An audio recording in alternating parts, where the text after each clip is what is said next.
তোমরা কেমন আছো? আশা করি তোমরা খুব ভালো আছো। তো এটা হচ্ছে ভিডিও পার্ট 2। তো তোমরা সবাই দেখো, খুব ভালো লাগবে। আর তো চলো এখন কি কি হচ্ছে তোমাদেরকে দেখাই। তো এইটা হচ্ছে আমার দিদির রুম। তো হঠাৎ আমি কেন আমার দিদিদের বাড়িতে আসলাম সেইটাই তোমাদেরকে দেখাবো, ঠিক আছে? তো এখন রান্না হচ্ছে, সকালের রান্না। ওই যে আমার জেঠি করছে, এটা হচ্ছে উনার মেয়ে বাড়ি। এই যে জানোই তো গ্রামের ঘর কেমন হয়, ঠিক আছে? ওই দেখো রান্না করছে, এখন রান্না হবে এই যে এইগুলো। আর আমার দিদির ছেলে তো কেন এসছি সেটা তোমাদের সঙ্গে পরে বলবো, আর ভিডিওটি পুরো স্কিপ না করে দেখতে থাকবে, তোমাদের সবার ভালো লাগবে, ঠিক আছে? তো এখন আমি এই পর্যন্ত রাখছি, কেন কি দিদির ছেলে এখন আমার ফোনটা দিয়ে গেম খেলবে। যাই হোক, তোমাদের সাথে আবার পরে দেখা হবে। তো এদিকে দেখো দিদি এখন এই যে মাংস ধুচ্ছে, আর ওইদিকে হচ্ছে কি এই যে জেঠি হচ্ছে মাছ ধুচ্ছে, আর আমি হচ্ছে স্নান করবো, কারণ কি আমার পরীক্ষা আছে। তা দিদিদের বাড়ি এখান থেকেই যাব রানাঘাট। তো চলো এখন আমি স্নান করবো, স্নান করে তারপর তোমাদের সাথে আবার দেখা গেছি। দিদি বাড়ি থেকে রেডি হয়ে বেরোলাম, এখন টোটো ধরবো, পরীক্ষা দিয়ে আবার আসবো দিদি বাড়ি। কারণ যে কারণের জন্য এসছি সেই সময়টা তো আমি থাকতেই পারবো না। তো আমি আবার আসতে চাইনি, ভেবেছিলাম পরীক্ষা দিয়ে আবার বাড়ি চলে যাব। তো দিদিরা বলছে যে না, তোর জন্য এত কিছু করা, তুই যদি না থাকিস ভালো লাগবে না। তো ওর জন্য আবার আসবো আমি পরীক্ষা দিয়ে। তো আর বোনকে বলেছি যে কিছু কিছু ভিডিও দিদির ফোন থেকে করে রাখিস, তো করে রাখবে, তারপরে সেইগুলো আমি এর সাথে করে দেবো। যেহেতু আমি থাকবো না, তাই সেগুলো তো ভিডিও করা যাবে না, বাট তার জন্য ওকে বলেছি করে রাখতে। এবার যাই না ও করে রাখবে কি না, ঠিক আছে? তো চলো তোমাদের সাথে আবার পরে দেখা হবে স্টেশনে গিয়ে। তো এখন আমি টোটোয় করে যাচ্ছি স্টেশনে। তো স্টেশনে কি মানে আমি একটু আগেই বেরিয়েছিলাম আমার দিদির বাড়ি থেকে, না তো 12টা সাড়ে 12টায় ট্রেন ছিল। আমি যদি 12টা 20তেও বেরোতাম তাও আমি ট্রেন পেয়ে যেতাম, হেঁটে হেঁটে গেলেও পেয়ে যেতাম। তো ওইখান থেকে জামাইবাবুর দোকানে বসেছিলাম, তো জামাইবাবুর দোকানটা সেটা আর তোলা হয়নি, মনে ছিল না। তো এখানে আমি স্টেশনে চলে এসেছি, দাঁড়িয়েছিলাম ট্রেনের জন্য। আর ওদিকে সব বন্ধুবান্ধবরা এসেছিলো, ওরা এসছে হচ্ছে বগুড়া থেকে আসবে, আর আমি আকাইপুর থেকে যাচ্ছি, এটা হচ্ছে বনগাঁ লোকাল। তো এই দেখো আমার ট্রেন চলে এসছে, তো আমি এখন ট্রেনে উঠে যাব।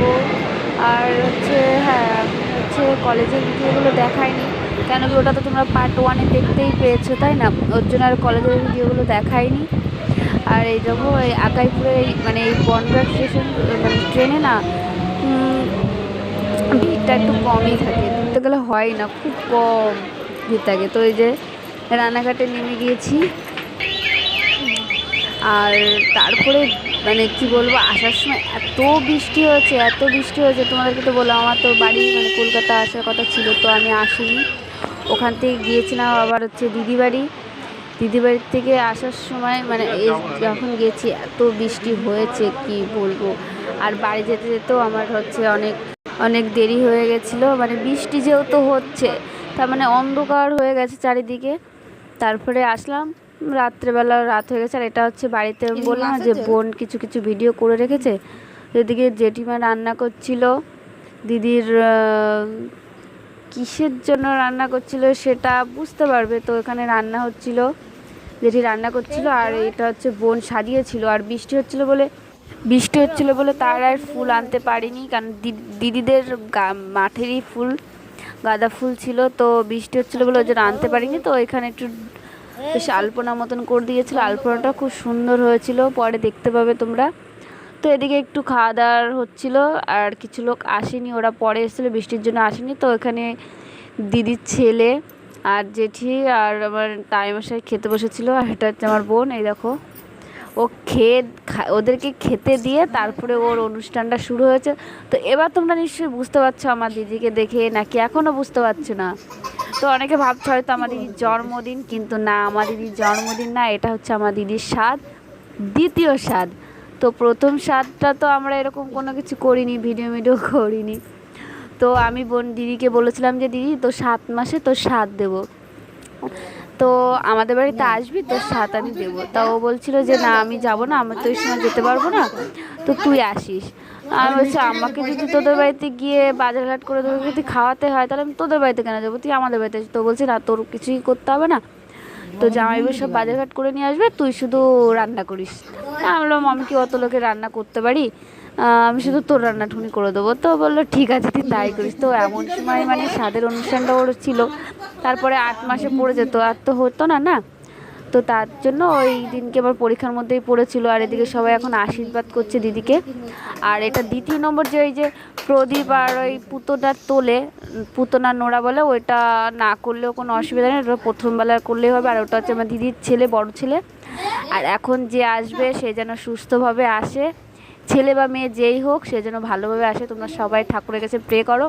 তো তোমরা নিশ্চয়ই বুঝতে পারছো যে আমি দিদি বাড়িতে কেন আসলাম, পরীক্ষা দিয়ে বাপের বাড়ি না গিয়ে কেন দিদি বাড়িতে আসলাম, তাহলে তোমরা নিশ্চয়ই বুঝতে পেরেছ। তারপরে এখানে অনুষ্ঠান শুরু হওয়ার পর এটা হচ্ছে বাসের বাড়ির একটা বেশ কাকা, ওর একটা দেওরের বউ। তো ওরা দেওয়ার পর তারপরে এখানে যে কয়েকজনকে নিয়ে খেতে হয় বলে তাই এই যে এরা সব খেতে বসেছিল, এই যে খাচ্ছে। তো আমি এই সময়টা জানো তো ছিলাম না, আমি ওর জন্য বোনকে বলেছিলাম যে তুই কিছু কিছু ভিডিও করিস, তা ও করেছে, যেরকমভাবে হোক করেছে। পরীক্ষা দিয়ে আসার সময় খুব কষ্ট হয়ে গেছিলো, কেন কি শুধু বৃষ্টির জন্য, আর ভালো লাগছিল না, বৃষ্টি হলে ভালো লাগছে। আর এটা হচ্ছে তারপর দিন সকালে আপনাদের বাড়ি আসতে হবে, বৃষ্টি শুরু হয়েছে। কি বলবো জানো না, সকাল থেকে মানে ভোরবেলা থেকে এত বৃষ্টি, মানে বৃহস্পতিবার দিন সকাল, এটা বৃহস্পতিবার দিন সকালে এত বৃষ্টি, কি করব আর ভালোই লাগছে না। তাই তোমাদের চারিদিকে ওয়েদারটা একটু দেখাচ্ছিলাম যে দেখো কি বৃষ্টি, এই বৃষ্টি আর ভালো লাগে বলো তো। বাড়ি যাব এই কাদা মাদা ইয়ে করে তারপরে যাব, কতক্ষণ দাঁড়িয়েছিলাম তোর যে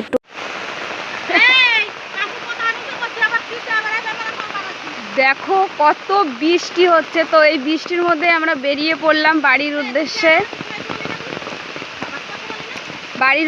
বেরিয়ে পড়লাম, কিছু করার নেই, ঠিক আছে। বৃষ্টি তো হবেই, সারাদিন আজকে থামবে না। তো বৃষ্টি হচ্ছে তাই কি, তাও আমরা বাড়ির উদ্দেশ্যে রওনা হলাম।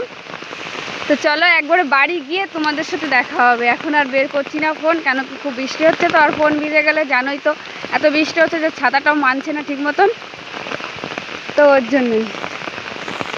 তো তোমাদেরকে বলেছিলাম যে আর ভিডিও করবো না, একবারে বাড়ি গিয়ে করবো, তো একটুখানি করে নিলাম। কেন কি দেখো এদিকে আমার বোনের মুখটা দেখো, মানে মন খারাপ, যেহেতু আমি বাড়ি চলে যাব। আমার সঙ্গে তো জানোই তো কলকাতা ছিল, তো এখন আমি চলে যাব আর ও চলে যাবে বগুলা, আর আমি আসবো কলকাতা, তাই ওর মনটা একটু খারাপ।